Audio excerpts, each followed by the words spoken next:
यहेजकेल अध्याय 41। नंतर त्याने मला मंदिराच्या गाभाऱ्यात नेले. त्याने तेथले खांब मापिले. तो त्यांची रुंदी एका बाजूस 6 हात व दुसऱ्या बाजूस 6 हात भरली. या गाभाऱ्याची रुंदी मंडपाच्या इतकी होती. द्वाराची रुंदी 10 हात होती आणि त्याची एक बाजू 5 हात व दुसरी 5 हात होती. त्याने गाभाऱ्याची लांबी 40 हात व रुंदी 20 हात मापिली. मग आत जाऊन त्याने दरवाजाचा प्रत्येक खांब मापिला. तो 2 हात भरला. दरवाजाची उंची 6 हात व रुंदी 7 हात भरली. त्याने गाभाऱ्या समोरच्या जागेची लांबी 20 हात व रुंदी 20 हात मापिली. तो मला म्हणाला, हे परमपवित्र स्थान होय. त्याने मंदिराची भिंत 6 हात मापिली. मंदिरासभोवती प्रत्येक बाजूस खोल्या होत्या.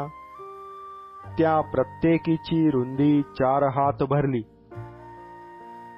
बाजूस असलेल्या खोल्या एकीवर एक अशा 3 मजली असून त्या रांगेने 30 होत्या.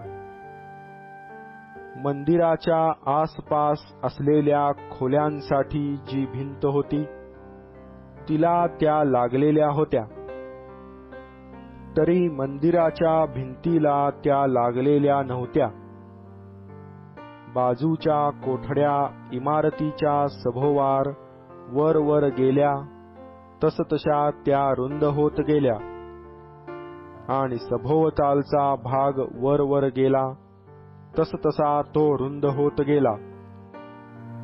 म्हणून या इमारतीची रुंदी वरचे बाजूस अधिक होती. अशी ती रुंदी खालच्यापेक्षा मधल्या मजल्यात व तेथल्यापेक्षा वरच्या मजल्यात वाढत गेली. मंदिराला उंच पाया होता असे मी पाहिले. बाजूच्या कोठड्यांचे पाये 6 मोठ्या हातांची एक काठी भरले. बाजूच्या कोठड्यांच्या बाहेरील भिंतीची जाडी 5 हात होती. मंदिराच्या बाजूच्या कोठड्यास लागून एक जागा खुली राहिली होती. खोल्यांबाहेर मंदिराच्या आसपास 20 हातांचे अंतर होते. बाजूच्या कोठड्यांचे दरवाजे खुल्या जागेकडे होते. एक दरवाजा उत्तरेकडे व दुसरा दरवाजा दक्षिणेकडे होता. ह्या खुल्या जागेची रुंदी चोहोकडून 5 हात होती. मंदिराच्या पश्चिमेस सोडलेल्या जागेसमोर जी इमारत होती तिची रुंदी 70 हात होती. तिची भिंत चोहोकडून 5 हात जाड होती व तिची लांबी 90 हात होती. त्याने मंदिर 100 हात मापिले आणि ती सोडलेली जागा व भिंतीसह इमारत ही 100 हात लांब भरली. मंदिराची पुढली बाजू व पूर्वेकडील सोडलेली जागा यांची रुंदी 100 हात होती. मंदिरामागे असलेल्या त्या सोडलेल्या जागेपुढल्या इमारतीची लांबी व दोन्ही बाजूस असलेले सज्जे, आतला गाभारा व अंगणातील देवड्या ही सगळी त्याने 100 हात मापिली.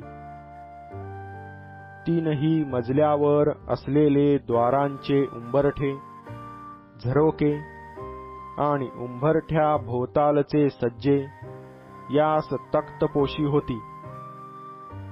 जमिनीपासून झरोक्यांपर्यंत भिंतीला तख्तपोशी केली होती. व झरोकेही भरून काढिले होते. मंदिरातल्या व बाहेरल्या बाजूची द्वारावरची जागा, सभोवतालच्या भिंतीचे आतले व बाहेरचे अंग ही सगळी योग्य प्रमाणात होती. त्यावर करूब व खजुरीची झाडे कोरिली होती. 2-2 करूबांमध्ये एक एक खजुरीचे झाड होते व प्रत्येक करूबाला 2 तोंडे होती. करूबाला एका खजुरीच्या झाडाकडे मनुष्याचे मुख व दुसऱ्या खजुरीच्या झाडाकडे तरुण सिंहाचे मुख होते. मंदिरावर चोहोकडे अशा प्रकारचे काम होते. जमिनीपासून दरवाजांच्या वरल्या भागापर्यंत गाभाऱ्याच्या भिंतीवर करूब व खजुरीची झाडे कोरिली होती. गाभाऱ्याच्या द्वारांचे खांब चौरस होते.